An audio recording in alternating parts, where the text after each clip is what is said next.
to just be working in EarSketch. If you don't have a computer with you or in front of you, that's okay. As I said, it will be recorded. So my name is Sabrina Grossman. I'm a program director in science education at Georgia Tech. I've also worked on EarSketch for about the last 8 years.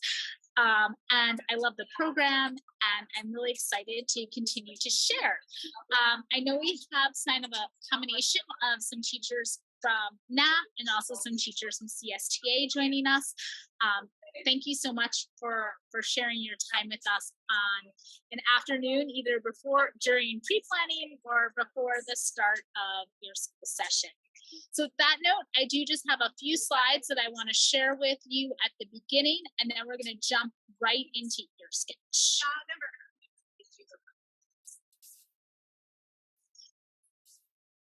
So just in case this is your first exposure to EarSketch, you didn't have time to come to a prior workshop or our table at exhibit hall. EarSketch is a code to compose program where students can learn computer science by remixing sound stems. It's created at Georgia Tech, and it is entirely free. It's translated into 6 languages: Spanish, French, Hebrew, Arabic, Ojibwe, and Inuktitut. It is not downloadable. You just access it directly on the web. Students have the opportunity to create accounts so they can save their work, but if you don't want them to create accounts so it doesn't actually save any of their personal information or identifiable information, that can be done. It is a multi-track digital audio workstation. We have over 4,000 sound loops in our library. You can upload or use your own. It really teaches students how to code. It engages them in introductory computer science. It's a great kind of segue into kind of more complex coding. And it does need a computer to run. You cannot do it on an iPad or on a mobile device. So it does need to be a computer, but it's entirely web-based. And we are going on our 12th year, and we are excited that this past fall we celebrated over 1 million users of EarSketch. So why music and code? Just a little bit of background of why we created EarSketch is that both music and computing have similar computational constructs. They're both really based in math. I always tell students, if you play music, write music, you're essentially doing code. Like the notes that you play on a piano, like A, B, C, D, is essentially code that somebody has written for you to play and produce music. So the code that you might write for a computer to produce a sound is the same code that you might write music. There's things like looping that occurs within music. Sequence really matters both in music and code. Conditionals. It's also an authentic application of programming and gives students career connections. Most of the music production and music technology industries are actually moving into a little bit more code-based. It also builds on student interest and passions to engage students, all students in computing education. Most students don't always see themselves as coders or they want to do computer science, but all students love music. I know my own personal kids, like they're constantly on Spotify, like listening to different songs. And if you engage them through the music intro and then get them to do that coding, then they build their confidence in coding and computer science. It increases intention to persist. As I said, this has been going on for 11 to 12 years. So kind of this intention to persist in computing, especially among women and underrepresented minorities. As I said, we have the EarSketch platform is in 7 languages. So we're really excited that it's a EarSketch. You can be expanding learning after camps.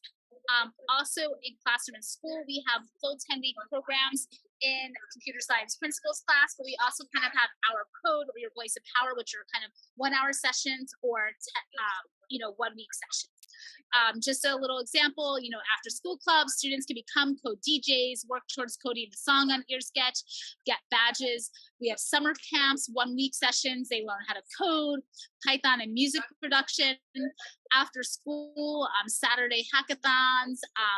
There might be, you can do it on Zoom. Classroom learning, as I said, we have our computer science principles unit. We have your Voices Power, both for middle school and high school, which is kind of a 1-week session, which will give students the opportunity to show voice and choice. Project STEM has adopted also this to teach their Python, and we also have an hour of code. Okay, I know that was a lot, but if you want to learn more about our teacher resources, class and curriculum, we do have our teachers.earsketch.org webpage. Definitely check it out, because today we're going to spend most of our time in EarSketch kind of learning how to code a song. Any questions before we switch to EarSketch? Okay, so at this time, actually, I'm going to start you off. If you want to just Google EarSketch, if you're not on a computer that has access to EarSketch, you can just follow along. But if you Google EarSketch, it is the first kind of pop-up that is here. So you can just sketch, and hopefully you can still see my screen. And then you click Start Coding, this yellow box here, and that will get you started on EarSketch. The first thing I do suggest as a teacher into EarSketch is to create. So in the upper right-hand corner,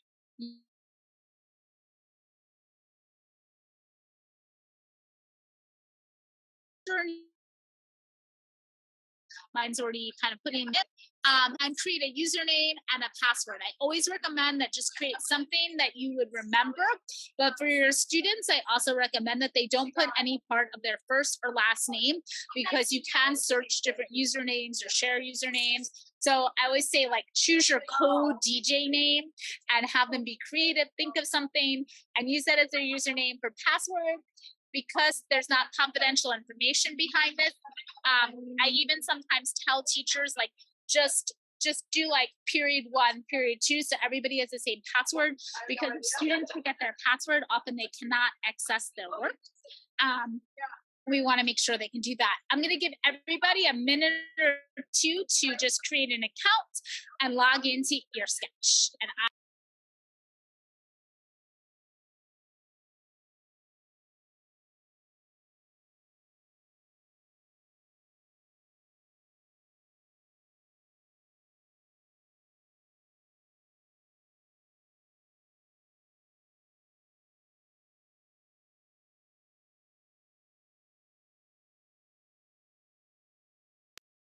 Okay, awesome. Thank you so much, Amanda.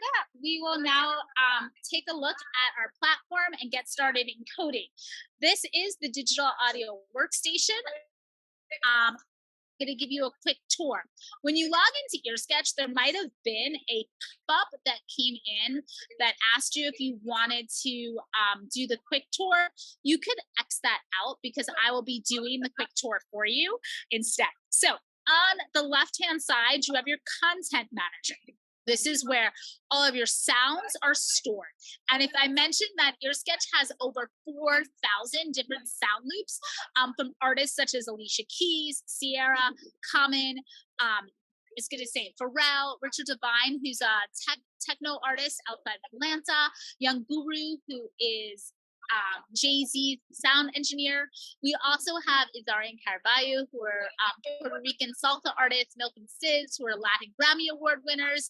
We also have some indigenous artists from Canada, Dakota Bear,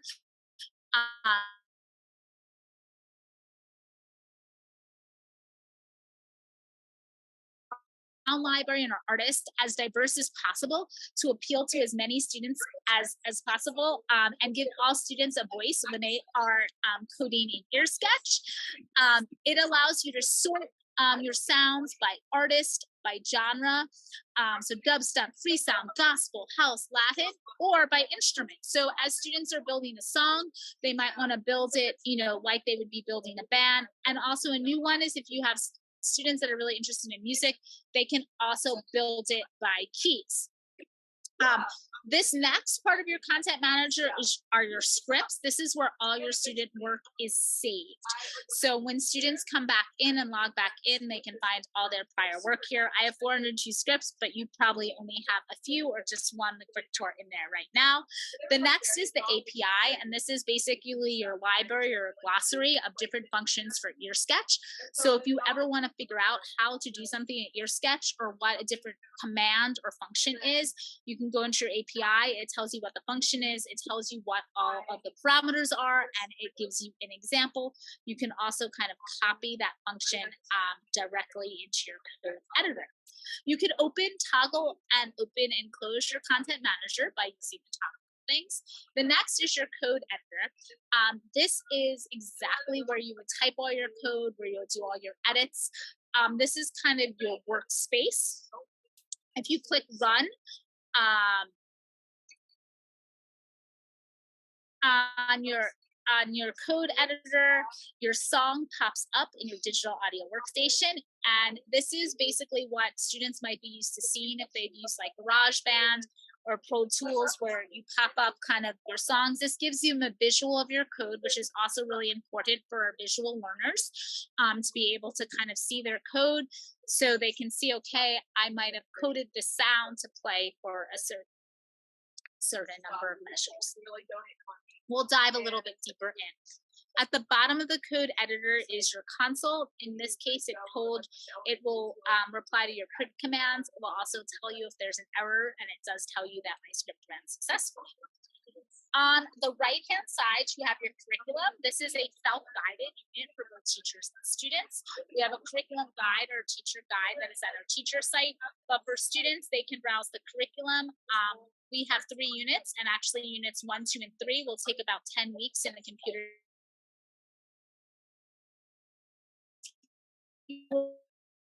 Elementary and middle school, we kind of just recommend going through units 1 and 2 because unit 3 really goes into some more advanced computing concepts. We also have kind of just a glossary of different effects and errors. We have our hour of code curriculum here. We have your voice is power curriculum. Students can kind of just go through and get started with EarSketch. We have different videos, we have steps, and we have samples of code. At the end of each unit, we also have a few assessment questions. Okay, I'm just gonna take a breath right now and see if we have any questions. And then we're all gonna click this plus button to create, or if it says in the center, we're going, you can X out your code. You can also just click here to create a new script. So feel free to shout out any questions. We're a small group, or place them in the chat.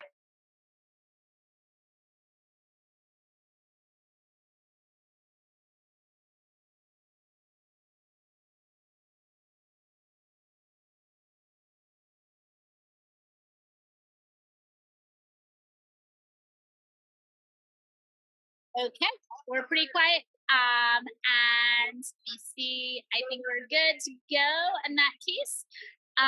So let's start coding.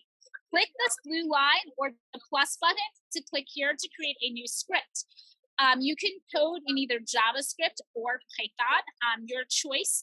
So if you are teaching middle school or beginning coders, I recommend Python. If this is your first time using EarSketch, we'll also do Python because I am going to demo in Python. But if you know your code pretty well or know your JavaScript school, they're very similar, which is a couple of different syntax. So you can also code in JavaScript. And then I'm just going to name this, I'm going to put today's date, 7/27 EE workshop, but you can choose your script or song name, whatever you would like here, and click create. Oh, sorry, I forgot I can't use a dash there. Okay, I'll give everybody just 1 minute just to create their script, and then we'll keep coding.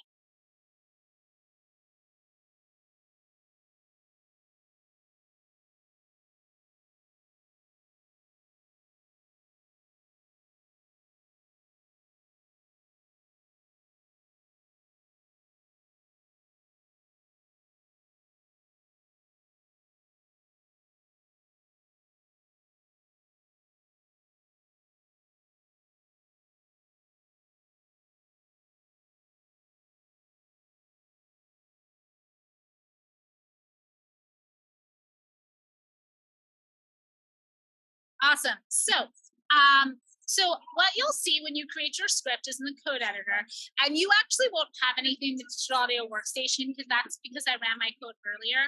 So I'm going to pull this up so you actually don't see the digital audio workstation. Okay. So the first one, line one, we're just going to go through this line by line. There is a hashtag, as your students call it, or pound sign, and right after it says description.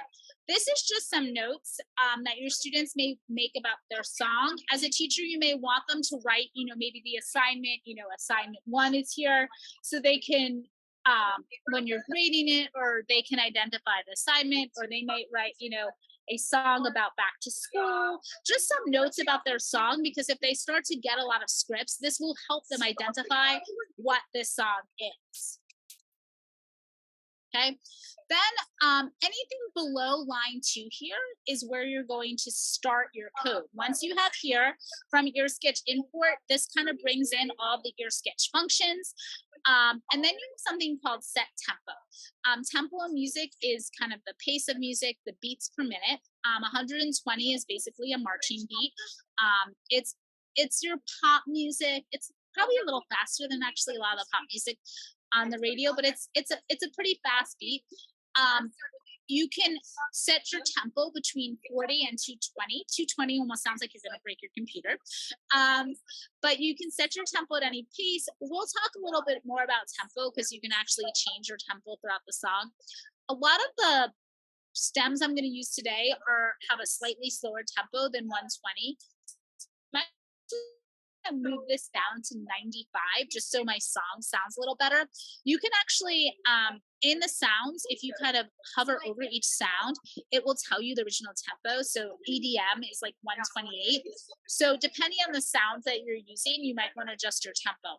You can always come back up here and adjust your tempo at a later time. One other thing I meant to mention is I'm coding in text today, but there's a couple different ways that you can code. You can do blocks mode in EarSketch, which is very similar to Scratch, where students would, just move a block in and out and then fill out kind of the spot next to the block. I also have it on autocomplete, which we'll see later, which helps you just, if students forget some of the arguments in the code, autocomplete will help them there. We'll practice both with and without autocomplete, because some teachers and students do find it a little annoying, but it does help students in remembering their parts of the code. Okay, so the first step that I'm going to do is we're going to set up a little bit of a sound library. And so I'm going to put the hashtag or pound sign here, and I'm just going to write sounds. Anything that has a hashtag or pound sign in front of it, the computer does not read. So if you just want to make notes about your code, these are called comments. They're kind of best practices in programming is using keywords. So after sounds, let's think of some instruments that are in a band. So in order to have a band or a song, we need to have a drum sound. So I'm going to write drum, just like the instrument, and put an equal sign. I'm going to give a bass and put an equal sign. And I'm going to give vocal and put an equal sign.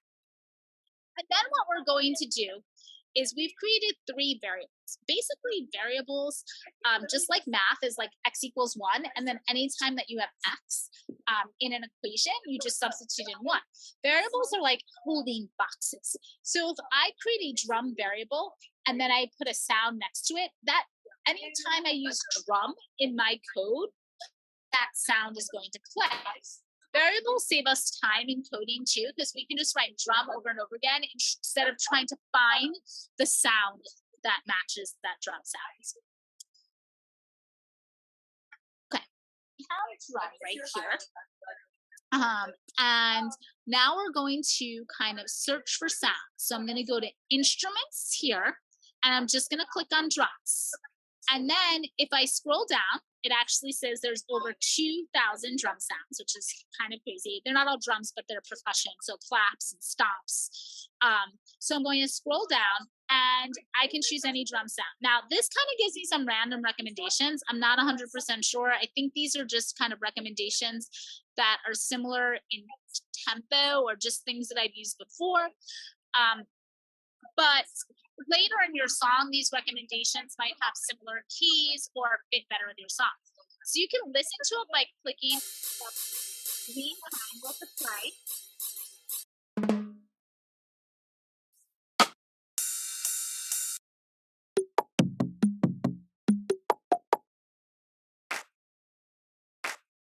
And when you find a drum beat you like, I can just simply click next variable, click the clipboard, and it will paste in that sound.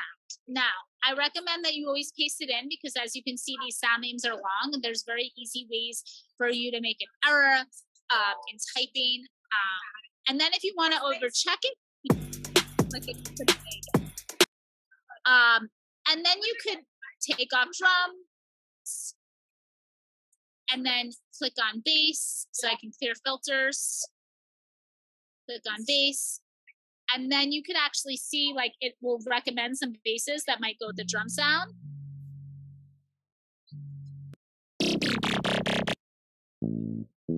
And if you find a bass you like, you simply click the blue and you do the same thing with vocals. So I'm gonna give you about 2-3 minutes to find the drum sound you like, the bass sound you like, and the vocal sounds. And just simply paste them next to the equal sign. And then we'll show you how to actually insert them into your song.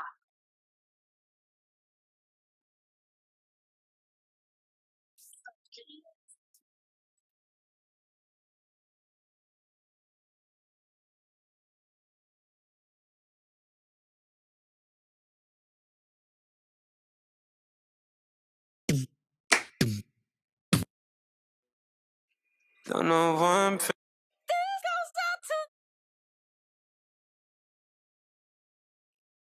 sing the song for the hustlers.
Right. Does anyone need more time? If you do, shout out, post in the chat. If not, we'll show you how to actually insert these sounds to kind of create a song.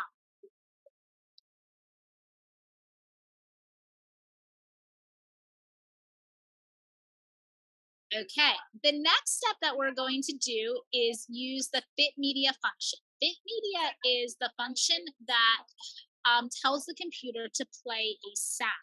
So I'm just gonna skip to line 11. You might not be on the same exact line as me, that is totally fine. And I'm going to put intro here. I'm gonna make it a comment actually. So I'll put my hashtag or my pound sign, write intro, and then I'm going to write fit media. And you can see this is what I'm talking about, the autocomplete. This helps students like, again, just like it will tell them whether they have the right arguments or not. But if you want them to type everything on their own, you can also just turn that off. So I created an intro because when we're doing a song, every song needs an intro. And I have Fit Media, and if you notice, it's camel case, so it's lowercase to start, and then there's a capital M in the middle, and there's 4 arguments for Fit Media. In order to tell the computer to play a sound, we need to tell the computer what sound to play, where to play it, and that's a track, and then for how long, the start and end. And in EarSketch, we do time and start and end in measures, same as music. So a measure is approximately like 2 seconds of music or 4 beats, so 4 notes.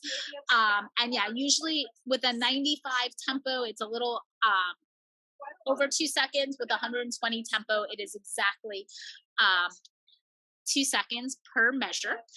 And so basically, you can decide about how long. So if you want your music to play, for seconds, you might want it to play for 5 measures. And I always like to tell students that when we are telling the computer, giving it a function, it's like telling somebody to bake a cake. You can't just tell somebody to bake a cake. You have to tell them like what type of cake to bake, what ingredients they need, and like how long it's going to be in the oven. So the first argument in Fit Media, and please shout out if I'm going too fast, is your sound. We already have our sounds up here, so we can just write in drum. The great thing about creating a variable is that we don't have to just insert the long sound name, we just write in drum. I always have everything play on an individual track, just like lanes, like an actual track and lanes on a track. You don't want 2 runners colliding. If you have 2 sounds on the same track, one won't play. So we're going to start this on track number 1. We're going to start this at measure 1, and we're actually going to have it play to measure 5. A lot of music is played in series of 4 measures. In EarSketch, your measures, the first measure is inclusive, the second is exclusive, and that's a little complicated, but it means that this is going to play measure 1, measure 2, measure 3, measure 4, and it's going to stop right at measure 5. So it's like a subtraction problem, 5 minus 1. This is going to play for 4 measures. I can test this out by simply clicking this green run button up here. Okay, and then I can click play.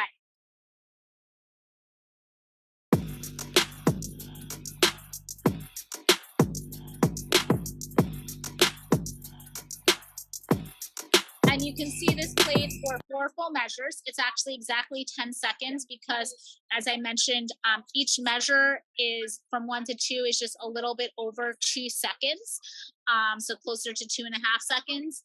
And so this played at that 95 tempo. It played all through measure, but it stopped at the beginning of measure 5. Okay. Any questions so far? As I said, this will be recorded. I know it's going a little fast. Okay, let's put in another Fit Media here. I click Fit Media. This time I'll put in my bass. I'm going to put it on track 2 so it doesn't overlap my track 1. This time, because if you think of a song, not all the songs start at exactly the same time, or not all the sounds come in. Usually there might be a fade in or a fade out. So I'm going to put that on track, start it at measure 2 instead, but we'll still end it at measure 5. I can check my code, debug it basically by running and make sure that it shows up. And as you can see, the visual here in my digital audio workstation is that it starts at measure 2, it goes through measure 5, I can click play.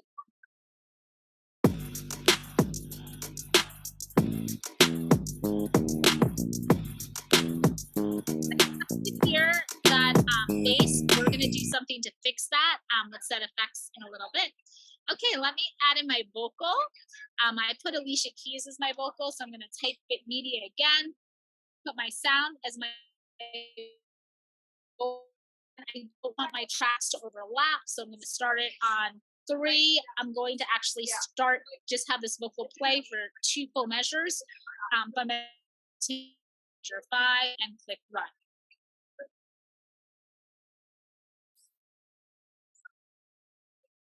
Okay, now I have my vocals came in. So basically at my drum beat start, measure 1. My bass start at measure 2 for my intro. And now my vocals came in at measure 3, about 5 to 6 seconds into the song.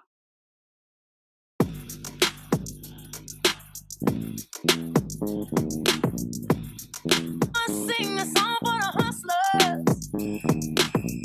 Okay. So we have the start, a little bit of an intro of a song.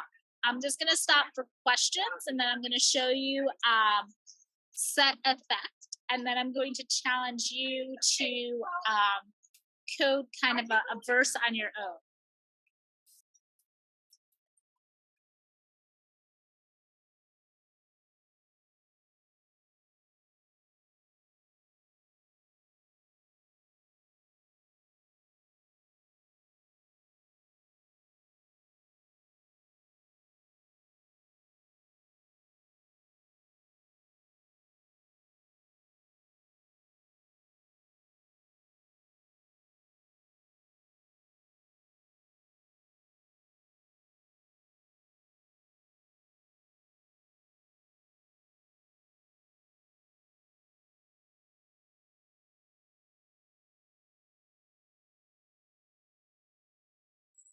Okay. So I mentioned that my bass was kind of low. And this is something your students might find, is that some of the sounds are louder or lower, just because we got them from different artists and they were recorded differently. So in this case, I'm going to use a function called set effect. Set effect is this function that allows you to add different effects like a volume change, distortion, chorus, changing your pitch on a specific track of music. So in this case, I really wanted my bass sound to be a little louder. So I typed in set effect and this popped up.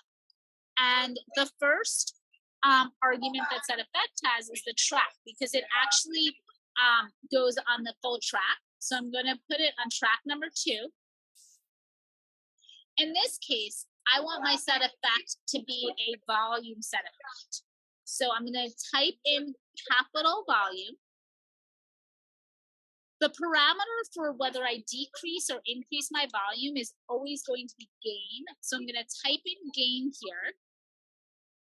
And then you can increase or decrease your volume between -60 and 12. In this case, I'm just going to try to increase my volume to 6. So basically what I did here is I added an effect to track 2, which was my bass sound.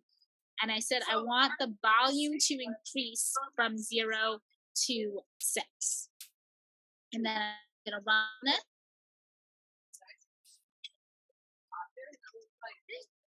And I'm going to click play.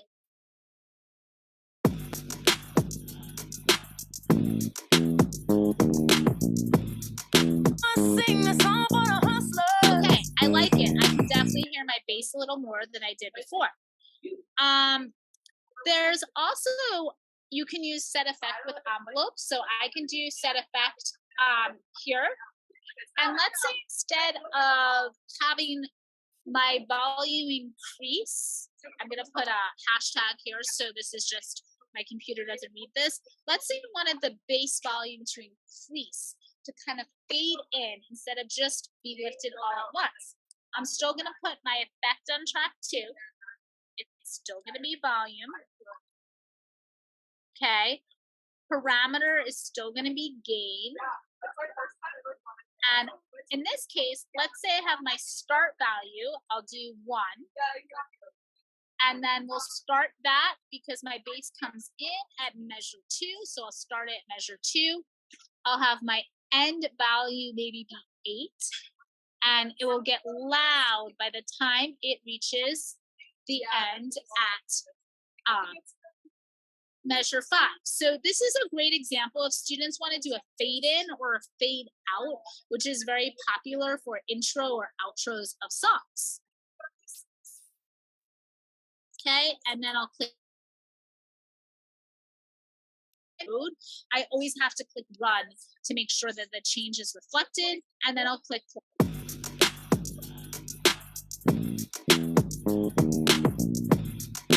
Sing a song for the hustlers. and you can gradually hear my bass get louder and louder. Okay, so it is 12:52. What I'd like for everybody to do is take about 5 minutes and see if you can add a couple more tracks. If you don't want to use the sound library and you just want to add some tracks directly in, you can do Fit Media and do this, and then highlight your sound and just directly click the clipboard and paste it directly in, or you can repeat some of your sounds from an earlier spot. Let's take 5 minutes, do that. I'll let you share, and then if you have time, I'm happy to show you a couple more tricks in EarSketch. Please post questions or shout them out in the chat.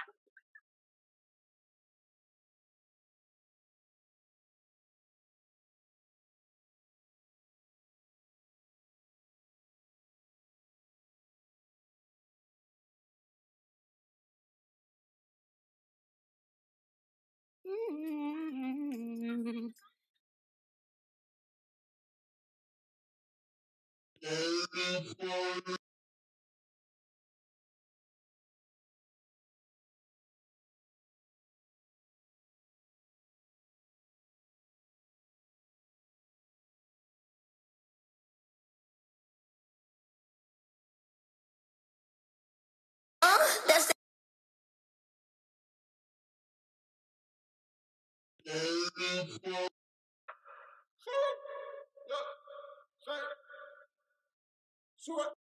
everybody rise up.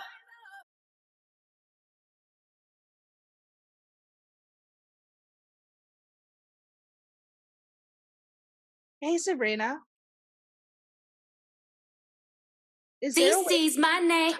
Love is my game. is there a way to mute the computer audio? Oh, are you still able to hear my audio? I'm sorry. No, that's okay.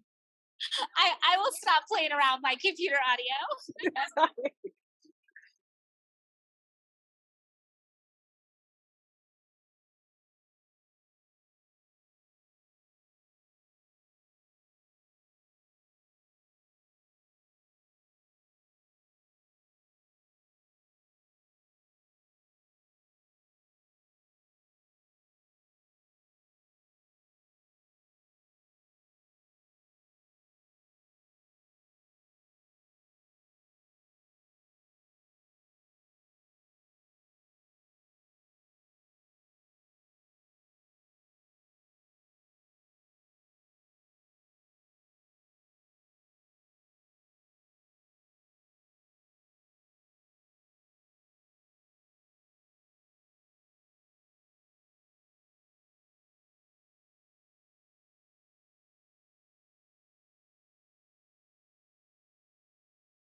Oh, one note I might mention is that when creating verse 1, you might want to start your first measure is 5 and go to 10.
take one more minute.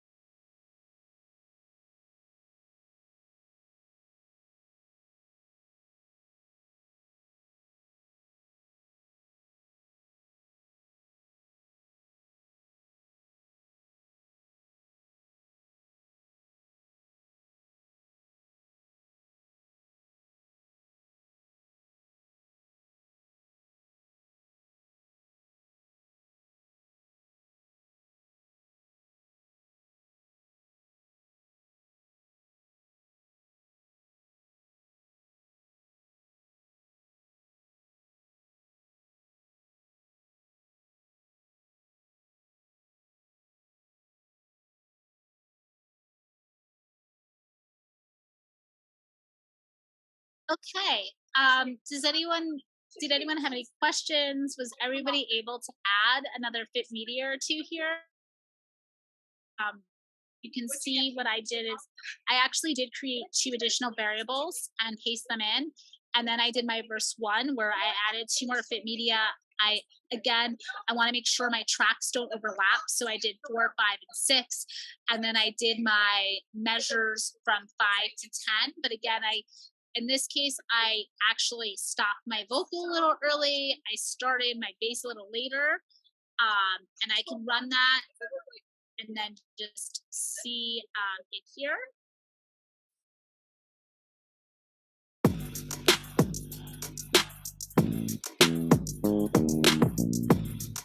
I sing the song for the hustlers.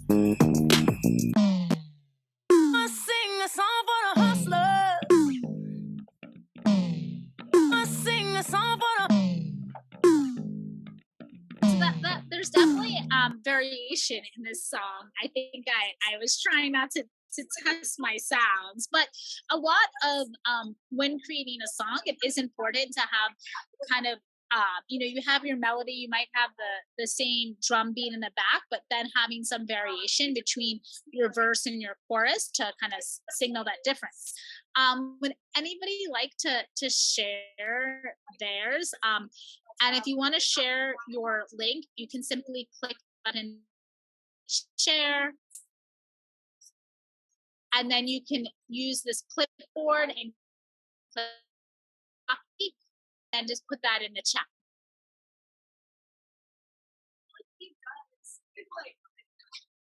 So it's just like there's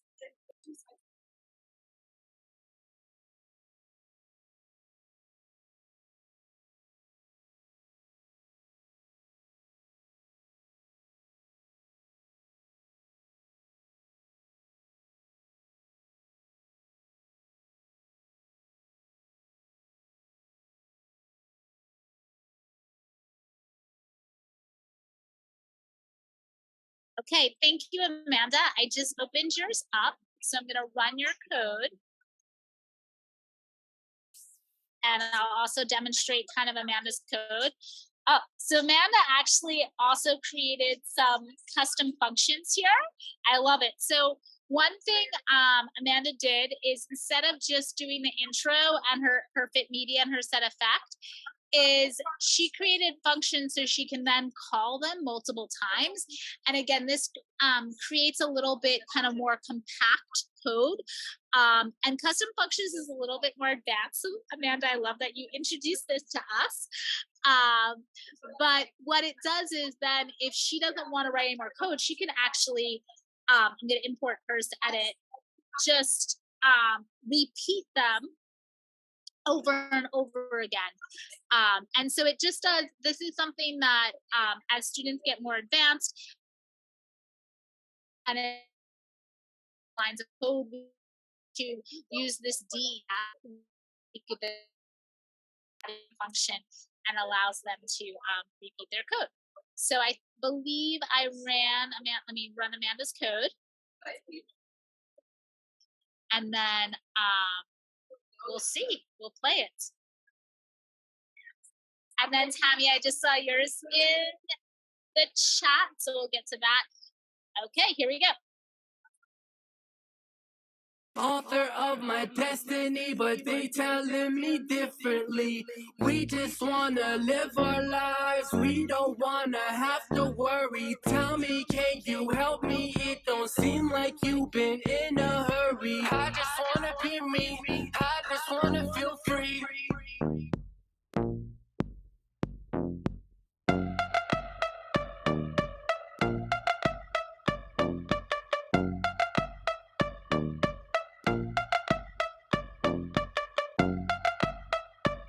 I love it. I love Dakota Bear's vocals and the Milk and Sis kind of ending. That's perfect. There was, if you notice in my console, there was something about some overlying. So if you have warning messages, all that means is probably you have a few clips that overlap. And in this case, I think it was just that it looks, that we repeated on track 1 here. It has the drum going from measure 5 to measure 10, and then we repeated the drum from 9 to 15. Basically, it didn't matter at all because it's the same drum, but it would be that measure 9, between measure 9 and measure 10 was called twice, and I think that happened with the bass. I love it. That was fantastic. So thank you, Amanda, and let me pull up Tammy. Amanda is a pro. She's done a lot with EarSketch, and I love that she gave us some different code to check out. Okay, awesome, Tammy. So this looks great. I'm just going to hashtag this bit media out. Actually, I'm not. I'm gonna run it, and I'm going to show you what happens if there is an error, because this will happen with your students a lot. And they'll be like, I don't know what to do. I don't have anything in my, oh, wait, did this pop up in? Yes, okay. So what happened here is Tammy has an extra bit media that doesn't have any of her arguments defined. It was just kind of pasted in there. And so she'll get an error. It will say there's a name or error, and it tells you it's on line 16. So students can easily see it. One way just to get rid of that error is just to, I'll import it, error, and then I'll just put a hashtag in front of it. So if she wants to still use that later, she'll delete the hashtag, and now I'll run it again, and that got rid of the error.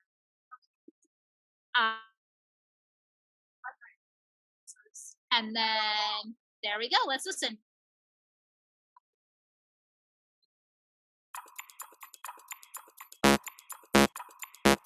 I love that bass, Tammy, having the bass in there, the Atari bass. That sounds awesome. So great use of that bass. That looks great. Okay. Yes, definitely, Amanda. Thank you so much for pointing out that errors are one of the best parts of teaching programming. And it is great because EarSketch tells you directly where it is. And then if you want to come in here, you can also go effects, errors, and EarSketch functions. And so if a student can't figure out what the error is, they can use the curriculum to help them figure it out. Also, one other thing, text errors, and it allows students to actually encourage them to debug and like review their code for simple syntax errors. Okay, it is 1:07. I know I started a little late, and so we're a little over time. Amanda is one of our amazing EarSketch teachers. Is there anything that you would like us to continue to share? Any other function that you find your students, or any part of EarSketch that we didn't cover today? So yeah, thank you, Sabrina, for this like overview. I never got this like in depth with EarSketch when I used it with my kids. I use it once a year on one of our it's not once a year, but like all year. We have like Technology Fridays where students can choose from a different platform where they want to explore or play. I teach a Python class that isn't EarSketch. It isn't it's a different platform, but so students kind of have this Python idea of like, so that's why I put the functions in there, like, oh, I know I can do this in this class, can I try it here? And so I kind of just let students go. I don't teach this like explicitly, because it helps them be a little bit more creative and they gain ownership. And so a lot of the scripts that they create are very simple scripts, but it's still like encouraging those programming, um, like hygiene, I guess, with the commenting and the error, like figuring out where the errors are. And they have a blast with it. So I don't know if that's what you wanted to say, but that's how I use it, and the kids like it. No, and that is really awesome. I think using EarSketch to let students explore um, is almost the best way to do it, because what I find is like some students that I've worked with will be like, I want this clip to be shorter. How do I do this? And then they start to like, they'll use the API, they'll start to use the curriculum, and they start to figure it out, and it gives them a better understanding, as opposed to me just telling them, okay, put this in, and this is how you create your song. And even when we were doing this at NAP with our teacher contest, I had a teacher come and say, like, I really like the middle two sections. Like, how do I figure out how to just put the middle 2 seconds of this sound clip? And then we went in and they used like um, the insert media, and they were able to actually cut or slice it. I think, sorry, insert media section, and they were able to slice the music, and they taught themselves a new function. So I love that, because I think the reason, like, using EarSketch with music, students are more inspired and engaged to try to figure out how to program to get something that they like. If that makes sense. And I do want to add to, one of my biggest concerns when I first launched it was like, our kids don't have headphones. And I thought that it was just going to be like really loud, but the students were really respectful of each other, like, because they understood that everyone was making something. And I think I only had to ask one group to turn it down like once. So this is totally usable if you have a class of, like 45 and no headphones. Because they're creating it and they're making it, they're really respectful of everybody else as a creator in the classroom.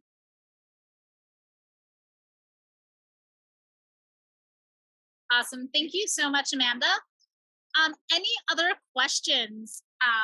There's definitely a lot you can do in your sketch, but I wanted to leave it open for some questions. Awesome. Thank you, Tracy, that they're all interested in hearing each other's creations.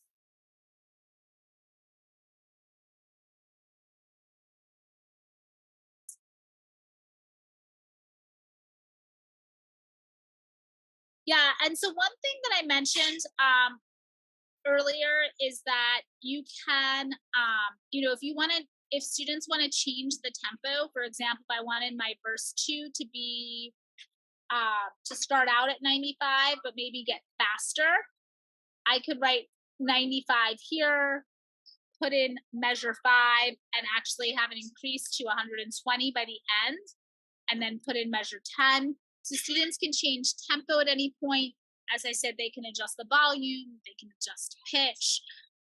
They could slice parts of sound. So if they don't want the whole sound, they can use insert media section. They could also use a function called make beat, which allows them to create kind of a background drum beat and even loop it, use a for loop to loop it throughout their song. Okay. Is there an upcoming EarSketch contest? Great question. My answer is like 95% yes. So we're hoping to host an EarSketch competition that will launch probably early November and be focused over CS Ed Week. We'll do a bunch of our codes again over CS Ed Week. And then we'll probably have the deadline be early January, just because I know sometimes like trying to wrap up the end of the semester, giving students a little more time to get that submitted. Hopefully we're working with NAF a little bit to do something with the 50th anniversary of hip hop.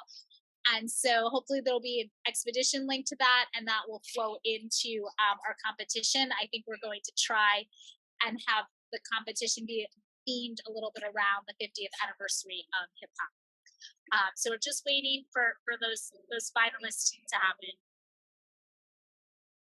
And these are some of our these were kind of our top 3 teacher winners from our teacher competition. And so if you this was actually our musical winner. I thought it sounded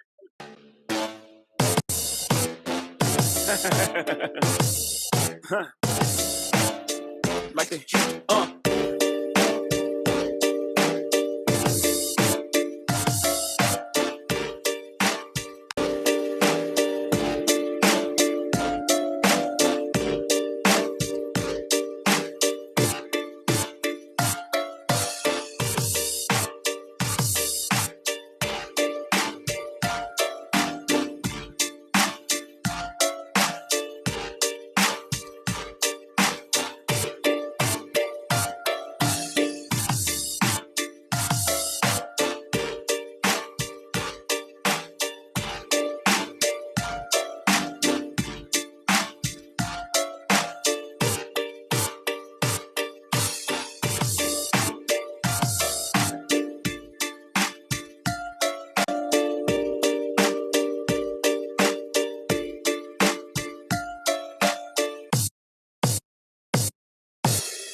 that one. At Wells Fargo, if you accidentally overdraw your account, we give you an extra day grace period to avoid the overdraft fee. What if everything came with an extra day? Sunday night, and I have the So yeah, that was oh, he promised he was going to rap over it. I'm sorry. Maybe he didn't get to the rapping part over it, but it was that definitely one for music. I really love kind of like that jazzy style. So we'll publish those out. If you and I was going to say one other cool thing about EarSketch is that you can add your own sounds. So if students do want to record themselves, there's a quick record here. They can record up to 8 measures. So depending on their tempo, 15 to 20 seconds. They can upload a sound. The max is about 30 seconds. And then there's also free sounds. So like, for example, if you wanted a sound that wasn't maybe musical. So we've had some teachers that have used this like over Halloween to create like scary songs or use it for a haunted house, like door opening or like women screaming. So you can search that on free sound and then import these all into EarSketch. So there's definitely a lot of different ways to share. Okay. Any other questions? It is 1:16, so I know we have reached kind of the end of our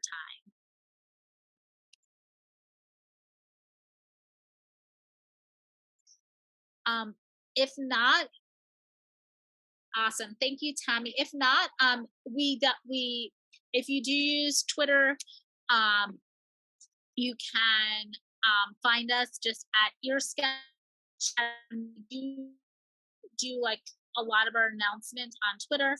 We also have a teachers Facebook group, and I'll pull this up. I think this is kind of our final slide here.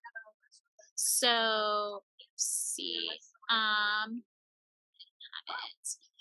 And it's just EarSketch Teachers on Facebook.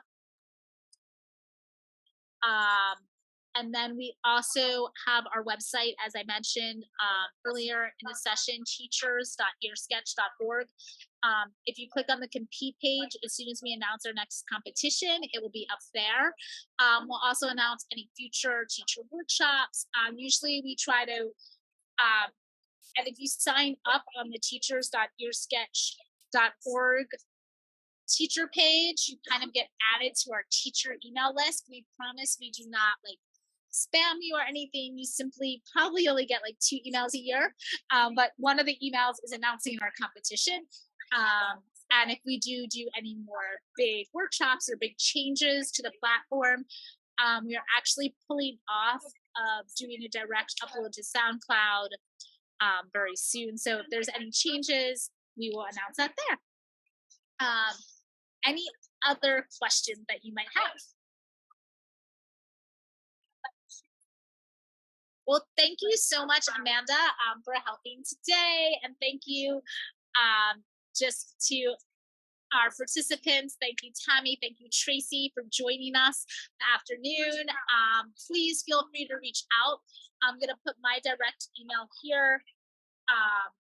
You can always email me and I will reply. If you click on the help email in EarSketch, it gets emailed to me and also to our technical person. So if there is kind of a technical issue, sometimes that's the best way because it goes to both of us. And that way, if it's something he can answer quicker than me, I don't have to forward an email on. But any sort of education, outreach, general teaching with EarSketch questions, happy to answer those. Well, thank you so much and hope you have a great afternoon. I'm going to stop my share right now.